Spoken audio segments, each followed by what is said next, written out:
Rim defence academy की अनुभवी team के साथ अपनी तैयारी को बेहतर बनाने के लिए अभी डाउनलोड करें प्ले स्टोर से Rim defence academy app. Welcome your favourite channel Rim online classes. Friends, आज की जो टेस्ट सीरीज है वो बहुत ज्यादा इंपॉर्टेंट है। तो अपन आज की क्लास स्टार्ट करते हैं। पहला क्वेश्चन देखिए स्टूडेंट, क्या है? पेप्सिन होता है, हार्मोन होता है, एंजाइम होता है, विटामिन होता है या न्यूट्रेंट होता है?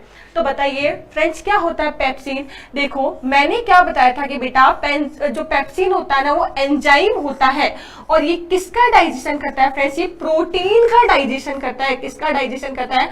प्रोटीन का पद क्या करता है? प्रोटीन को तोड़ता है। किसमें बेटा? एमिनो एसिड की अपन बात करें, ठीक है, किसमें? एमिनो एसिड में इसको क्या करता है? ब्रेक डाउन करता है। तो ये ध्यान रखिए कि पेप्सिन एक टाइप का क्या है? एंजाइम है। क्या है? एंजाइम है पेप्सिन। में भोजन के जीवाणु को कौन नष्ट करता है? बताइए। पेप्सिन करता है, श्लेष्मा करता है, पित्त करता है, या अपन बात करें HCl करता है? बताना है आपको कौन करता है। में भोजन के जीवाणु को कौन नष्ट करता है? पेप्सिन करता है, म्यूकस करता है, इसको क्या बोलते हैं अपन बात करें, ठीक है, इसको अपन क्या करते हैं? बाइल, ठीक है, इसको क्या करना है? म्यूकस, ठीक है। तो बताइए पेप्सिन करता है, श्लेष्मा करता है, पित्त करता है, HCl करता है। बिल्कुल सही कि HCl क्या करता है कि जो भोजन में आए हुए जीवाणु है ना उसको किल कर देता है। HCl को अपने फुल फॉर्म की पर बात करें तो क्या बोलते हैं इसको फ्रेंड्स? Hydrochloric acid. क्या बोलते हैं? हाइड्रोक्लोरिक एसिड, ठीक है। हाइड्रोक्लोरिक क्या है? एसिड बोलते हैं। अपन बात करें ये निष्क्रिय पेप्सिन को यानी इनएक्टिव पेप्सिन को, निष्क्रिय पेप्सिन को किसमें कन्वर्ट कर देता है फ्रेंड्स? सक्रिय पेप्सिन में क्या कर देता है? कन्वर्ट कर देता है। किसमें कन्वर्ट कर देता है? सक्रिय पेप्सिन में क्या करता है फ्रेंड्स? कन्वर्ट करता है, ठीक है। हाँ, इसके अलावा एक चीज और ध्यान रखनी, इसकी सेल कौन सी होती है फ्रेंड्स? ऑक्जेंटिक सेल होती है। ऑक्जेंटिक सेल मैंने नेक्स्ट क्वेश्चन देखिए, मोटापे को नापने के लिए निम्नलिखित में से किसका उपयोग किया जाता है? PMI, BMI, KMI या AMI? बताइए फ्रेंड्स, इसका जो फुल फॉर्म है अपन बात करें कि मोटापे को मापने के लिए जो सूचकांक किया जाता है BMI। BMI की फुल फॉर्म अपन देखें क्या होती है? बॉडी मास इंडेक्स, ठीक है। अगर इसकी वैल्यू 25 या 30 से क्या हो? ज्यादा हो तो वो किस कैटेगरी में आता है फ्रेंड्स? वो मोटापे की कैटेगरी में आता है। ये किसका होता है? ऊंचाई वह वजन की अपन बात करें उसका क्या होता है? अनुपात होता है। आपको ये चीज ध्यान रखनी है, ठीक है। ऐसा नहीं कि छोटा सा है तो वो हो सकता है बहुत मोटा है, तो पूरी हाइट भी देखी जाएगी और पूरा वेट भी देखा जाएगा। उसका जो रेशियो है वो बॉडी मास इंडेक्स है, जिसकी वैल्यू 25 या 30 से ज्यादा होने पर क्या होता है? किस कैटेगरी में आता है फ्रेंड्स? वो मोटापे की कैटेगरी में आता है। ब्लैक होल सिद्धांत किसके द्वारा दिया गया था फ्रेंड्स? बताना है ब्लैक होल सिद्धांत किसके द्वारा दिया गया था? चंद्रशेखर के द्वारा, हरगोविंद खुराना के द्वारा, CV रमन के द्वारा, S रामानुजन के द्वारा? बिल्कुल सही। देखो एस चंद्रशेखर के द्वारा ब्लैक होल सिद्धांत की खोज की गई। ब्लैक होल जब भी कोई अपन बात करें स्पेस में कोई पिंड टकराता है ना तो हजारों गुना ग्रेविटी प्रोड्यूस हो जाती है और उसके अंदर अगर अर्थ भी चली जाए तो वो वापस नहीं आती। इतनी ज्यादा इसके अंदर क्या होती है फ्रेंड्स? ग्रेविटी प्रोड्यूस होती है। और इस सिद्धांत की खोज किसने की थी? चंद्रशेखर ने की थी। चलो नेक्स्ट क्वेश्चन की तरफ बढ़ते हैं। सीस्मोग्राफ क्या रिकॉर्ड करता है? बताइए फ्रेंड्स, सीस्मोग्राफ क्या रिकॉर्ड करता है? हृदय की धड़कन, वायुमंडल का दाब, भूचाल यानी अर्थक्वेक या इनमें से कोई नहीं? अर्थक्वेक करता है यानी भूकंप की अपन बात करते हैं। भूकंप को तीव्रता का रिकॉर्ड कौन करता है फ्रेंड्स? सीस्मोग्राफ करता है। एक चीज ध्यान रखिए, अगर भूकंप की अपन बात करें, तीव्रता की अपन बात करें, जो 7 डेसिबल से अगर ज्यादा तीव्रता वाला भूकंप आता है तो वो बोलते हैं ना सर्वनाशी होता है, सब कुछ क्या कर देता है? खत्म कर देता है। इसमें एक इंटरेस्टिंग आपको बताऊं, आपने मुकेश अंबानी का घर देखा है, उसका घर इस टाइप से बनाया गया है कि उसका घर 8.5 डेसिबल से भी ज्यादा तीव्रता का क्या सहन कर सकता है? भूकंप सहन कर सकता है। पास्कल यूनिट है किसकी? बारिश की, तापमान की, आर्द्रता की या बेटा प्रेशर की? बताइए। पास्कल की अपन बात करें क्या होती है? किसकी होती है? दाब की क्या होती है? यूनिट होती है पास्कल। अपन बात करें दाब की SI यूनिट होती है। फॉर्मूला मैंने आपको बताया था, P= क्या होता है? F/A। F क्या होता है? फोर्स होता है और A क्या होता है? एरिया होता है। ये मैंने आपको चीज बता दी थी, ठीक है। तो इसके SI यूनिट क्या है? दाब की SI यूनिट क्या है? पास्कल है। चलो नेक्स्ट क्वेश्चन की तरफ चलते हैं। मधुमेह रोग किसकी कमी से होता है? ऑक्सीटोसिन की कमी से होता है, इंसुलिन की कमी से होता है, एस्ट्रोजन की कमी से होता है, इनमें से कोई नहीं। डायबिटीज की अपन बात करें फ्रेंड्स डायबिटीज की अपन बात करें तो किसकी कमी से ये रोग होता है, देखिए किसकी कमी से होता है, ये इंसुलिन की कमी से अपन बात करें क्या होता है, मधुमेह रोग होता है इंसुलिन की कमी से। ये इंसुलिन क्या करता है, एक चीज ध्यान रखना, ये बीटा सेल से सिक्रेट होता है। बीटा सेल कहां से होती है, कौन सी, लैंगरहैंस दीपिकाएं, लैंगरहैंस दीपिकाओं की अपन बात करें। अब बात आती है लैंगरहैंस दीपिकाएं कहाँ होती है फ्रेंड्स, ये कहाँ होती है, अग्नाशय के अंदर होती है। अग्नाशय एक प्रकार की मिक्स्ड ग्लैंड है, मिश्रित ग्रंथि है बीटा सेल। ये क्या करता है, ये ग्लूकोज को किसमें कन्वर्ट कर देता है, ग्लाइकोजन में कन्वर्ट कर देता है। और ग्लाइकोजन कहाँ चला जाता है, आपको पता है लीवर में चला जाता है, ये तो पता ही है आपको। तो अगर इंसुलिन की कमी हो जाएगी तो ग्लूकोज ग्लाइकोजन में कन्वर्ट नहीं हो पाएगा, ब्लड में ग्लूकोज की क्वांटिटी यानी शुगर की क्वांटिटी बढ़ जाएगी, जिससे क्या हो जाएगा, उसको डायबिटीज हो जाएगा। ठीक है, डायबिटीज मेलिटस इसका पूरा नाम है। मलेरिया रोग से हमारे शरीर का कौन सा अंग प्रभावित होता है, गला, पेट, छोटी आंत या प्लीहा।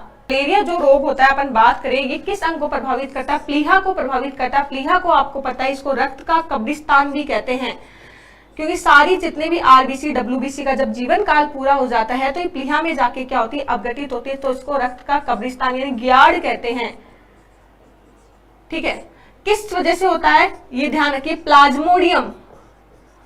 प्लाज्मोडियम परजीवी की अपन बात करें फ्रेंड्स, प्लाज्मोडियम परजीवी के संक्रमण के कारण होता है। कौन से मच्छर के काटने से, मादा एनाफ्लीज मच्छर के काटने से होता है, मादा एनाफ्लीज। एक जो मोस्ट इंपोर्टेंट क्वेश्चन अभी पूछा गया था, कौन सा टॉक्सिन निकालता है, ये हीमोजोइन टॉक्सिन अपन बात करें, ये क्या करता है, सीक्रेट करता है। हीमोजोइन टॉक्सिन की अपन बात करें क्या करता है, सीक्रेट करता है। सूर्य परजीवी है, ये कौन से फाइलम में आता है, प्रोटोजोआ में आता है। किस में आता है, प्रोटोजोआ में आता है। ठीक है, नेक्स्ट देखिए,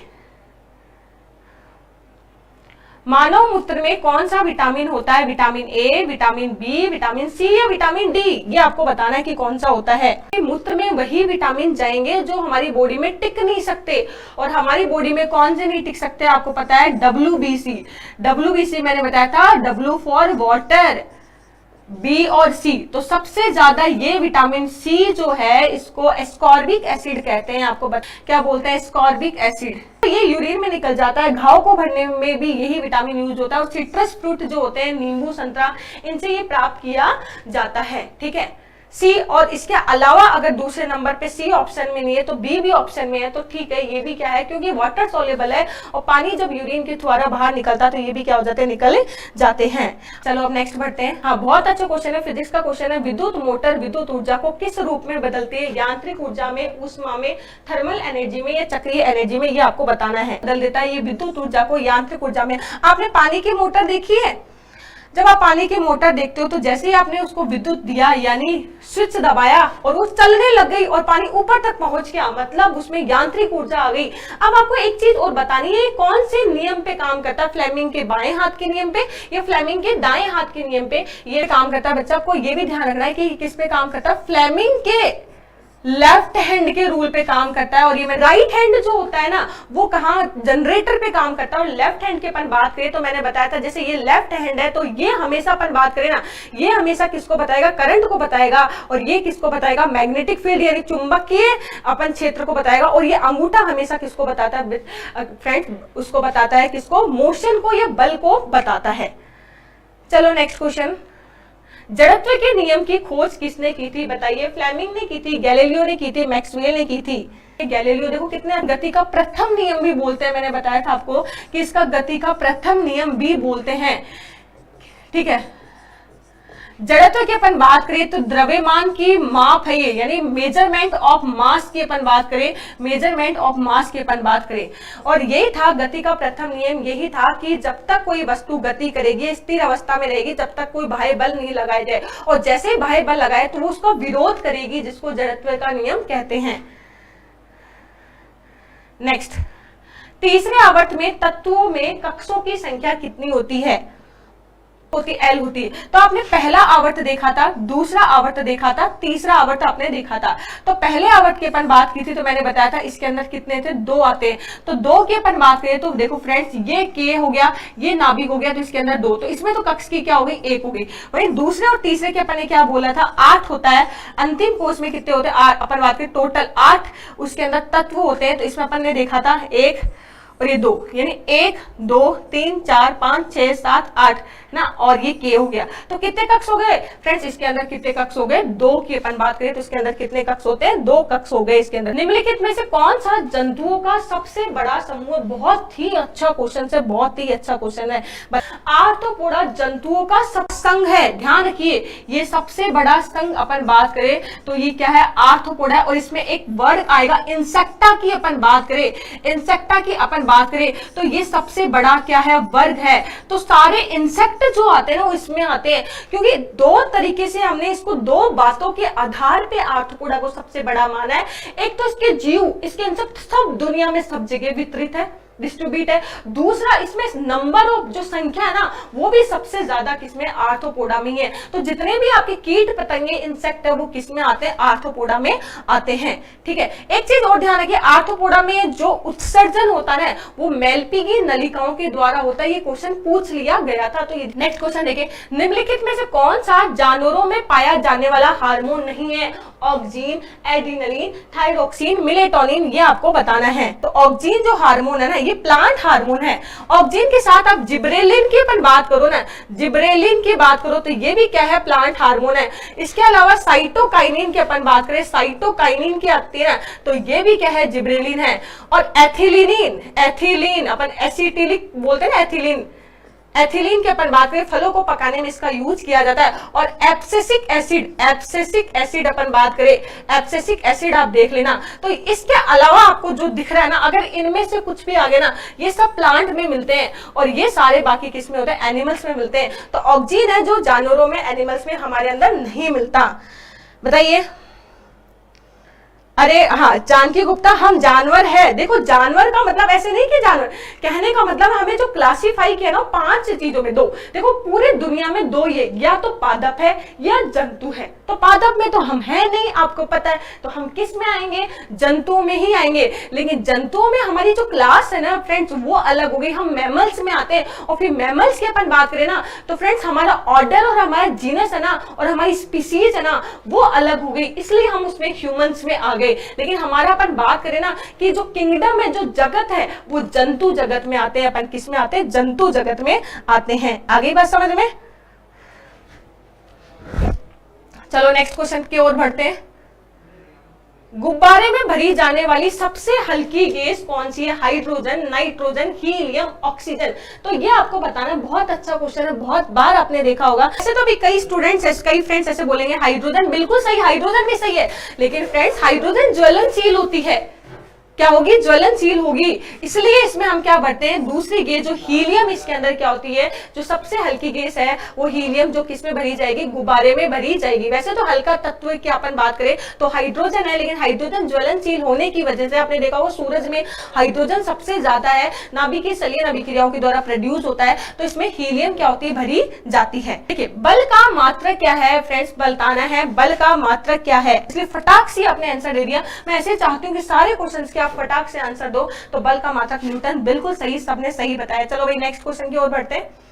आरएच नाम किससे प्राप्त होता है, चूहे से, रिसस बंदर से, घोड़े से या चमगादड़ से। ठीक है, लेकिन आप शेयर भी कीजिए, आरएच कारक नाम किससे प्राप्त होता है, बिल्कुल सही, रिसस नाम के बंदर से। तभी तो इसका नाम क्या रखा गया था बच्चा, आरएच रखा गया था। अपन फ्रेंड्स अपन बात करें, आरएच इसका नाम रखा गया, आरएच कारक। अगर किसी में आरएच प्रेजेंट होता है तो पॉजिटिव, अगर किसी में नहीं होता तो अपन क्या बोलते हैं, नेगेटिव। बाकी अगर अपन बात करें तो बिल्कुल सही। ये क्वेश्चन भाई कहते हैं ना 1001 बार, मेरा ये वाला सेंटेंस कई जगह फेमस है। तो डायोप्टर क्वेश्चन पता नहीं कितनी बार पूछ लिया, सबसे इजी क्वेश्चन है। लेंस की समता का एसआई मात्रक फ्रेंड्स क्या होता है, डायोप्टर होता है। फॉर्मूला पर बात करें P = 1/f, हमेशा वो किस में होना चाहिए, मीटर में होना चाहिए। अगर f फोकल, इसको अपन क्या बोलते हैं, फोकल लेंथ, फोकस दूरी अपन बात करें, फोकस दूरी की अपन बात करें तो अगर मान लो 20 सेंटीमीटर है ना, तो इस 20 सेंटीमीटर को आपको मान लो किसी की फोकस दूरी 20 सेंटीमीटर है तो पावर कितनी होगी, P = 1/20 सेंटीमीटर है ना। तो मैंने क्या बोला, मीटर है तो इसको 100 में कन्वर्ट कर लो। 100 कहां जाएगा, ऊपर की तरफ जाएगा, और 20 कहां जाएगा, नीचे की तरफ। तो कितना हो जाएगा, 2 × 5 = 10 यानी 5 डायोप्टर। तो ये D लिखा जाएगा, डायोप्टर। तो लेंस की क्षमता का ऐसा ही मात्रा क्या होता है फ्रेंड्स, डायोप्टर होता है। बिल्कुल सही, डायोप्टर होता है। नेक्स्ट क्वेश्चन लिख देखिए, निम्न में से किस जीव को किसान का मित्र, ये तो पता नहीं कितनी बार, एक तो मार्स केस वाला क्वेश्चन और ये वाला क्वेश्चन तो मेरे को हर जगह दिखता है। निम्न में मार्स केस CH4 होता है ना, निम्न में से किस जीव को किसान का मित्र कहा जाता है, केचुए को, मधुमक्खी को, ऊंट को या हाइड्रा को। सही, केचुए को अपन बात करें, इसको किसान का मित्र कहा जाता है क्योंकि ये क्या करता है, ये ह्यूमस बनाता है, सड़ी गली पत्तियों को खाता है, फिर उसका क्या बनता है, जो अपशिष्ट पदार्थ निकलता है, मतलब अपन बात करें जो ह्यूमस बनता है, वो ह्यूमस बहुत अच्छे से फर्टिलाइजर की तरह काम करता है। और इसको अपन पालने की क्रिया विधि को अपन बोलते हैं वर्मी कल्चर। क्या बोलते हैं, वर्मी कल्चर। ठीक है, इसको अपन क्या बोलते हैं, एपी कल्चर। ये भी क्वेश्चन पूछा जा चुका। नेक्स्ट क्वेश्चन देखिए, क्वेश्चन नंबर 20, भोपाल गैस त्रासदी की मुख्य उत्तरदायी गैस कौन सी थी। बहुत फेमस क्वेश्चन है, बहुत बार पूछा गया है। LPG गैस, मिथाइल आइसोसाइनेट या क्लोरीन और या ब्रोमीन। बताइए, आइसोसाइनेट की अपन बात करें तो ये उत्तरदायी गैस है, जिसकी वजह से बोलते हैं ना रात को इसका रिसाव हुआ था और बोलते हैं सोते ही रह गए, इतनी जहरीली गैस है। बहुत अच्छा क्वेश्चन है। और ये कुछ एसिटिलीन, एथिलीन, फॉर्मेलिन, इनमें से कोई नहीं। बताइए कौन सा है। इस क्वेश्चन पे आ जाएंगे आप एक बार। इस क्वेश्चन पे 40% आपका क्या है, फॉर्मल्डिहाइड है, SCHO है। और 60% अपन बात करें किसकी बात है, वाटर की अपन बात करें तो मैंने बताया था इन दोनों के मिलने से क्या बनता है, फॉर्मेलिन बनता है। क्या बनता है फ्रेंड्स, फॉर्मेलिन बनता है। और इसका आपने देखा होगा जब आप स्कूल में बायोलॉजी की लैब में गए हो, कॉलेज में बायोलॉजी की लैब में गए हो, तो आप कुछ जानवर गिलास में, वो एक स्पोर्ट होते हैं ना, उसमें आपने देखा होगा पानी जैसा कुछ भरा होता है फ्रेंड्स, वो पानी नहीं होता, वो फॉर्मेलिन होता है। पानी तो गला देता है। तो जीवों के, कौन से जीव, मृत जीवों के परिरक्षक में यानी प्रिजर्वेशन में इसका क्या किया जाता है, यूज किया जाता है। ठीक है, तो क्या आंसर आ जाएगा, फॉर्मेलिन आ जाएगा। नेक्स्ट क्वेश्चन देखिए, प्राकृतिक गैस का मुख्य घटक है। ये बहुत बार क्वेश्चन आ गया। प्राकृतिक गैस का मुख्य घटक है मेथेन, ऑक्सीजन, प्रोपेन, ब्यूटेन। बिल्कुल सही आपने बताया। क्या होगा, मीथेन। इसका फॉर्मूला क्या होगा, CH4। क्या होगा, CH4। ठीक है, जिसको CNG भी बोलते हैं प्राकृतिक गैस को फ्रेंड्स, अपन क्या बोलते हैं, CNG बोलते हैं। बताइए, स्थायी दांतों की कुल संख्या कितनी होती है, 24 होती है, 28 होती है, 20 होती है, 32 होती है। देखो 32 होती है। और अस्थायी दांतों की संख्या मैंने आपको बताई थी, अस्थायी दांतों की संख्या क्या बताई थी, 20 बताई थी। इसका फॉर्मूला भी मैंने बताया था, ICM-PMM। इन सीजर, कैनाइंस, प्री मोलर और मोलर। ठीक है, 21/23 × 2। तो आप इसको पूरा सॉल्व करोगे तो क्या आ जाएगा, 32 आ जाएगा। मैंने क्लास में पूरा सॉल्व करके बता दिया है। नेक्स्ट क्वेश्चन देखिए, रक्त के वर्गीकरण की पद्धति किसने दी थी, मेंडल ने, डार्विन ने, कार्ल लैंडिस्टर ने, मिलर ने। बताइए किसने दी थी, कार्ल लैंडिस्टर ने। आप जानते हो किसकी दी थी, रक्त के वर्गीकरण की पद्धति दी थी। रक्त को A, B और O ब्लड ग्रुप में डिवाइड किया था और RH के बारे में भी बताया था। बिल्कुल सही है, कार्ल लैंडिस्टर ने। नेक्स्ट क्वेश्चन देखिए, हीमोग्लोबिन क्या है। हीमोग्लोबिन में क्या आता है, आयरन आता है, विटामिन आता है, खनिज लवण आता है या प्रोटीन आता है। ये बिल्कुल सही, हीमोग्लोबिन में क्या होता है, आयरन होता है। कितने होते हैं, 4 फेरस आयन होते हैं। ये क्या होते हैं, 4 फेरस अपन बोले +2। ठीक है, और हीमोग्लोबिन एक श्वसन वर्णक है, यानी अपन रेस्पिरेटरी पिगमेंट की अपन बात करें, श्वसन वर्णक है। ऑक्सीजन को सभी पार्ट्स तक क्या करता है, ये पहुंचा जा, यानी O2 के बाइंडिंग में क्या करता है, ये हेल्प करता है। यानी वो सभी जगह तक ये क्या लेकर जाता है, ऑक्सीजन लेकर जाता है। Hp + O2 क्या होगा, HbO2। ये भी बातें पूछ ली जाती है जो मैंने आपकी क्लियर कर दी। नेक्स्ट क्वेश्चन देखिए, बॉक्साइट किसका एस का। ये तो बहुत इजी क्वेश्चन है, बहुत बार पूछा गया क्वेश्चन है। तो फटाफट फटाक से आंसर दे दीजिए, एल्यूमिनियम का, तांबे का, लोहे का या सोने का। बॉक्साइट किसका है इसका ये आपको बताना है। बिल्कुल सही, बॉक्साइट की अपन बात करें तो एल्यूमिनियम का, ये तो आपने बहुत बार पढ़ लिया। शैवालों की कोशिका भित्ति किसकी बनी होती है? सेल्यूलोज की बनी होती है, कार्बोहाइड्रेट की बनी होती है, पॉलीसेकेराइड की बनी होती है, काइटिन की बनी होती है। शैवाल किसमें आते हैं? प्लांट्स के अंदर आते हैं। किसमें आते हैं? प्लांट्स के अंदर आते हैं। किसमें आएंगे? प्लांट्स में। और प्लांट्स की से अपन बात करें कोशिका भित्ति, कोई सा भी प्लांट्स पूछ ले तो आप ध्यान रखिए सेल्यूलोज किसकी बनी होती है? सेल्यूलोज। और अगर इसके साथ पैक्टिन हो तो बात ही क्या हो जाए, मजा ही आ जाए। पैक्टिन हो जाए तो मजा ही आ जाए, तो इसमें पैक्टिन तो है नहीं, तो मेन तो सेल्यूलोज ही होता है। और ये ध्यान रखिए ये कवक आएगा और इसका ध्यान रखना है जीवाणु आएगा। ठीक है, नेक्स्ट क्वेश्चन देखिए, प्रोटीन बनाने के लिए कितने अमीनो एसिड की आवश्यकता बनती है? भाई प्रोटीन आप जानते हो अमीनो एसिड से ही बनता है।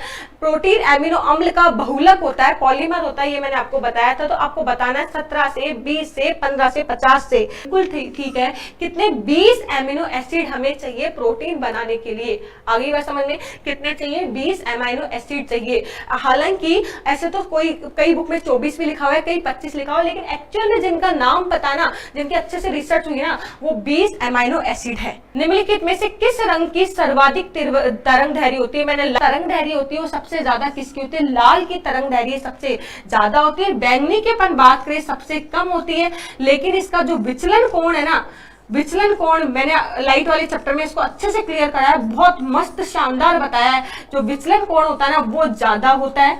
वहीं लाल का जो विचलन कोण होता है ना, विचलन कोण यानी रिफ्रैक्टिव जो एंगल होता है, रिफ्रैक्टिव एंगल विचलन कोण क्या होता है अपन बात करें, इसका क्या होता है? कम होता है। आगे बात समझ में। नेक्स्ट क्वेश्चन देखिए, इंद्रधनुष के बनने का कारण क्या है? विकिरण है, पूर्ण आंतरिक परावर्तन है, या अपवर्तन है, या 2 व 3 दोनों ही है? भाई डी ऑप्शन होगा। मैं को मानव शरीर का पीएच कितना होता है बताइए फ्रेंड्स? रक्त के पीएच की अपन बात करें, मानव शरीर के पीएच की अपन बात करें तो कितना होता है? 7.4। फूलों के अध्ययन को क्या कहते हैं? Study of flower call is oncology, cardiology, anthology या पोमोलॉजी? बिल्कुल सही किया आपने, सबने एंथ्रोलॉजी बिल्कुल सही बताया। वही पोमोलॉजी की बात करें तो ये भी साथ के साथ लगे हाथ याद कीजिए, फलों के अध्ययन को पोमोलॉजी बोलते हैं। ये भी बहुत बार क्वेश्चन है। ऑन्कोलॉजी कैंसर की बात आती है तब हम ऑन्कोलॉजी की अपन बात करते हैं, और हार्ट के अध्ययन को अपन क्या बोलते हैं? कार्डियोलॉजी बोलते हैं। टमाटर में लाल रंग का कारण क्या है? बहुत वजह से लाइकोपिन की वजह से अपन बात करते हैं। एक ध्यान दीजिए, हरा टमाटर जो होता है ना उसमें क्लोरोफिल होता है, लेकिन क्लोरोफिल बाद में किस में बदल जाता है फ्रेंड्स? क्रोमोप्लास्ट, एक वर्णी लवक होता है। क्रोमोप्लास्ट का जो पार्ट होता है वो लाइकोपिन होता है अपन बात करें। वही जेंथोफिल की अपन बात करें तो येलो कलर के लिए अपन बात करें रेस्पॉन्सिबल क्या होता है? जेंथोफिल होता है। क्लोरोफिल ग्रीन रंग के लिए होता है। तो टमाटर में लाल रंग का कारण बिल्कुल सही है, लाइकोपिन की वजह से होता है। देखिए, रासायनिक रूप से मिल्क ऑफ मैग्नीशिया क्या होता है? यानी इसका आपको केमिकल नेम बताना है फ्रेंड्स। इसका केमिकल नेम क्या होगा कि रासायनिक रूप से मिल्क ऑफ मैग्नीशिया क्या होता है? तो सही आप आंसर कर रहे हो। मैग्नीशियम हाइड्रोक्साइड की अपन बात करें, MgOH इसका क्या होता है? फॉर्मूला होता है। इसका यूज हम कहां करते हैं? एंटा एसिड में, यानी पेट में जब एसिडिटी हो जाती है ना, पेट में जब एसिडिटी हो जाती है तो इसको लेने से एसिडिटी क्या होती है? दूर हो जाती है, क्योंकि पेट में एसिडिटी में HCl सीक्रेट होता है, HCl से क्रिया कर लेता है। नेक्स्ट क्वेश्चन देखिए, नेक्स्ट क्वेश्चन की अपन बात करें, पृथ्वी के पटल में अधिक मात्रा में कौन सी गैस पाई जाती है? ऑक्सीजन, CO2, नाइट्रोजन या क्लोरीन पाई जाती है? आपको ये एक चीज थोड़ा सा कंफ्यूज मत होना, गैस पूछा ना तो गैस पूछा तो आपका क्या आएगा? नाइट्रोजन आएगा। 78%। हाँ, सरफेस की बात पूछे ना तो मैं गैस की जगह में यहाँ तत्व लिख देती ना फ्रेंड्स, तत्व लिख देती ना तो तत्व आपका क्या हो जाता? ऑक्सीजन आ जाता। लेकिन यहाँ गैस की बात पूछिए ना तो क्या आएगा? यहाँ पे नाइट्रोजन आएगा। कंफ्यूज नहीं होना आपको, क्या आएगा? नाइट्रोजन आएगा। प्रोटीन का सबसे अधिक स्रोत, सबसे अच्छा स्रोत अपन बात करें ना, देखो मैं इसमें आपको एक बहुत इंटरेस्टिंग चीज भी बताने वाली हूँ। देखो सोयाबीन की बात करें तो अपन बात करें 42% समथिंग इसके अंदर प्रोटीन होती है। अब इसके साथ मेरे को आप ये बताओ, दुनिया में ऐसा कौन सा फूड है जिसमें अपन बात करें 72%, 73% क्या पाई जाती है? प्रोटीन पाई जाती है। किसी को पता है वो कौन सा है? बताइए। सोयाबीन एक प्रकार की दाल है, ये ध्यान रखिए, सोयाबीन एक प्रकार की दाल है। इसके अलावा फ्रेंड्स आप क्या सोचते हो सोयाबीन में ही दुनिया में सबसे ज्यादा? नहीं, एक फूड ऐसा भी, इसके अलावा 2 फूड ऐसे हैं जिसमें दुनिया में सबसे ज्यादा प्रोटीन पाई जाती है। दुनिया में सबसे ज्यादा जो प्रोटीन पाई जाती है ना, वो यूलोथ्रिक्स एक शैवाल होती है। यूलोथ्रिक्स अपन बात करें, यूलोथ्रिक्स एक शैवाल होती है, यूलोथ्रिक्स शैवाल होती है। इसमें दुनिया में सबसे ज्यादा कहते हैं ना 72%। याद है स्पेस फूड जिसको बोला जाता है, अंतरिक्ष में इसको ले जाया जाता है स्पेस फूड के फॉर्म में। सेकंड नंबर पे जो आता है फ्रेंड वो मशरूम आता है, जिसमें अपन बात करें 62% समथिंग इसके अंदर प्रोटीन होती है। थर्ड नंबर पे क्या आएगा? सोयाबीन आएगा। तो ये कंफ्यूज मत हो जाना, सोयाबीन किस पे आएगा? थर्ड नंबर पे आएगा। ऊर्जा प्रत्यक्ष रूप से किससे प्राप्त होती है फ्रेंड्स? सूर्य से प्राप्त होती है, वायु से प्राप्त होती है, पानी से प्राप्त होती है, यह से सबसे ज्यादा क्या होती है? प्राप्त होती है। चलो नेक्स्ट क्वेश्चन की ओर बढ़ते हैं। ध्वनि तरंगे किससे होकर यात्रा नहीं जा सकती? वायु से, निर्वात से, कांच से या जल से? ध्वनि तरंगों की अपन बात करें किससे? बताया था कि ध्वनि तरंगे निर्वात से होकर गमन नहीं कर सकती, बिकॉज ये अनुदैर्घ्य तरंगे हैं। वहीं प्रकाश तरंगों की अपन बात करें वो अनुप्रस्थ तरंगे है, वो निर्वात में भी से भी क्या कर सकती है? गमन कर सकती है। ये मैंने आपको बताया था। चलो नेक्स्ट क्वेश्चन। मेंढक का लार्वा क्या कहलाता है फ्रेंड्स? मेंढक का लार्वा क्या कहलाता है? टेडपोल, प्यूपा, कैटरपिलर या इनमें से कोई नहीं। टेडपोल लार्वा की अपन बात करें, टेडपोल लार्वा मेंढक की लार्वा अवस्था को कहते हैं। फ्रेंड्स एक चीज तो ध्यान रखना, इसमें एक आयोडीन तत्व पूछा गया था कि टेडपोल को जब एडल्ट में कन्वर्ट करते हैं, टेडपोल लार्वा अवस्था होती है, टेडपोल जब एडल्ट में कन्वर्ट करता है तो कौन सा तत्व है? आयोडीन। और आयोडीन आ जाए तो एक ध्यान रखना, हार्मोन भी पूछ लिया गया था एक बार, थायरॉक्सिन। क्या आएगा? थायरॉक्सिन हार्मोन की अपन बात करें तो ये भी क्या होते हैं? इसके लिए रेस्पॉन्सिबल होते हैं। क्वेश्चन यहां से पूछा गया था कि कौन सा तत्व यूज होता है। नेक्स्ट देखिए, पदार्थ की मात्रा की ऐसा यूनिट क्या है? सेकंड है, मीटर है, मोल है या एम्पियर है? या की मात्रा को हम किस में लेते हैं फ्रेंड्स? मोल में लेते हैं। नेक्स्ट क्वेश्चन देखिए, कोशिका का पावर हाउस, ये तो बोलते हैं बचपन से बोलते हैं, पैदा होते ही जैसे हमें रटवाई दिया कि माइटोकॉन्ड्रिया को पावर हाउस ऑफ सेल बोलते हैं। एक बल की ऐसा यूनिट न्यूटन, एक ये वाला क्वेश्चन माइटोकॉन्ड्रिया। ऐसे क्वेश्चन तो आ जाए तो बोलते हैं बिना देखे हम तो तुक्का मार देते हैं, लेकिन कई बार ध्यान रखिए क्वेश्चन बहुत ध्यान से पढ़िए, गलत ना हो जाए।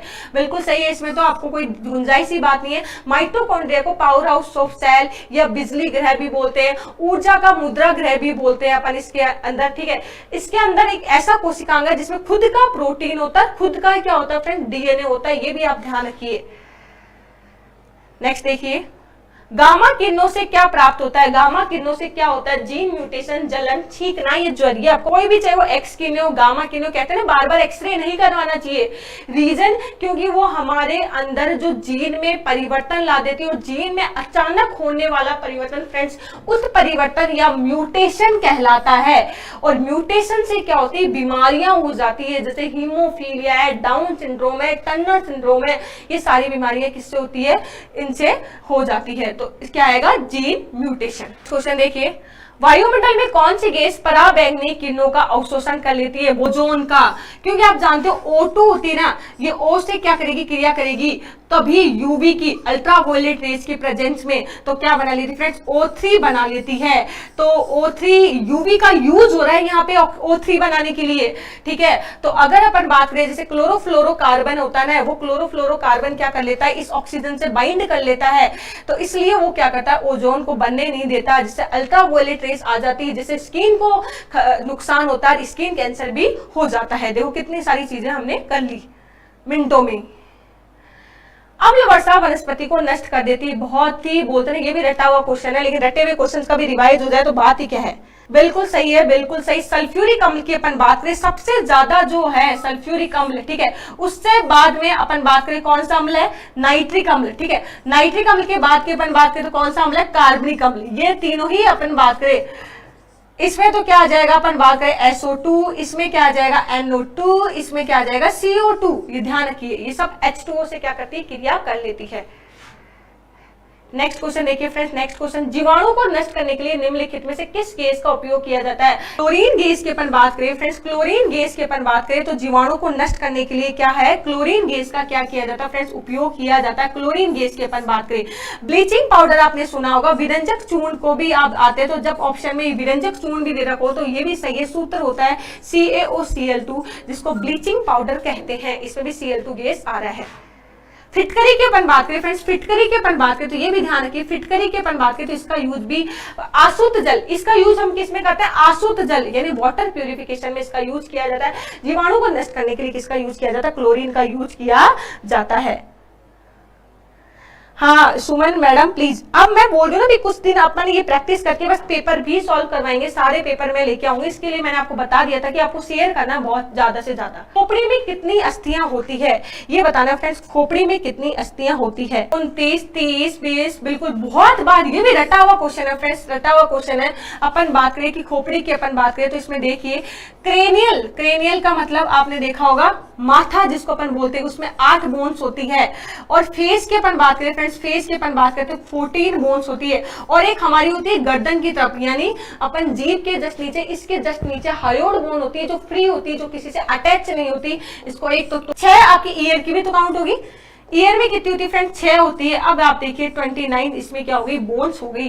गुर्दे की संरचनात्मक और क्रियात्मक इकाई की अपन बात करें, न्यूरॉन है, सेल है, नेफ्रॉन है या हिपेटिक सेल है। बात करें नेफ्रॉन की अपन बात करें तो ये गुर्दे की संरचनात्मक और क्रियात्मक इकाई है। ये किसकी, नर्वस सिस्टम की अपन बात करें, तंत्रिका तंत्र की अपन बात करें तो उसकी न्यूरॉन है। और अपन बात करें अपनी खुद की यानी सजीवों की अपन बात करें फ्रेंड, सजीवों की बात करें तो ये इसकी आएगी। और लीवर की बात करें तो ये इसकी आएगी। और किडनी में अपन बात करें तो ये आ जाएगा। तो चारों की आपको मैंने बता दी कि किस किस की यूनिट होती है। परिसंचरण तंत्र में रक्त के थक्के की स्थिति का पता लगाने के लिए किस समस्थानिक का प्रयोग किया जाता है फ्रेंड, बताया हुआ है सोडियम 24 का, कोबाल्ट 60 का, आर्सेनिक 74 का या आयोडीन 131 का यूज किया जाता है। बताइए सोडियम 24 की अपन बात करें, इसका यूज रक्त का थक्का पता लगाने के लिए किया जाता है। कोबाल्ट 60 का मैंने आपको बता दिया था, रक्त कैंसर का पता लगाने के लिए किया जाता है। आयोडीन की अपन बात करें तो घेंगे के लिए किया जाता है, घेंगा गोइटर।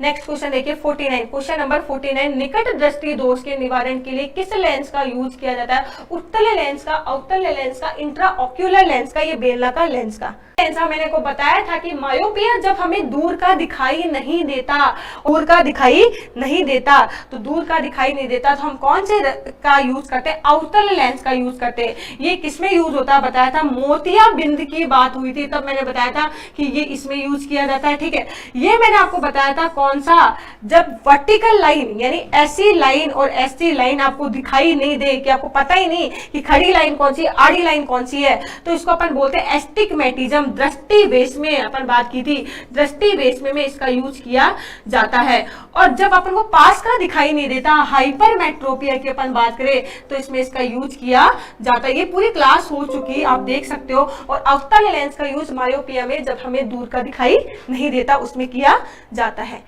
और लास्ट क्वेश्चन है वेग में परिवर्तन की दर। देखो एक क्वेश्चन मैंने सोचा चलो रटा हुआ क्वेश्चन ही लास्ट में ले आते हैं। वेग में परिवर्तन की दर को क्या कहते हैं फ्रेंड्स? वेग में परिवर्तन की दर को आपको क्या कहते हैं ये बताओ। वेग में परिवर्तन की दर को मैंने बताया था त्वरण अपन बोलते हैं, किस क्या बोलते हैं? एक्सेलरेशन की अपन बात करें त्वरण इसको अपन बोलते हैं। फॉर्मूला बताया था A=V-U/T। रिम डिफेंस एकेडमी की अनुभवी टीम के साथ अपनी तैयारी को बेहतर बनाने के लिए अभी डाउनलोड करें प्ले स्टोर से रिम डिफेंस एकेडमी ऐप।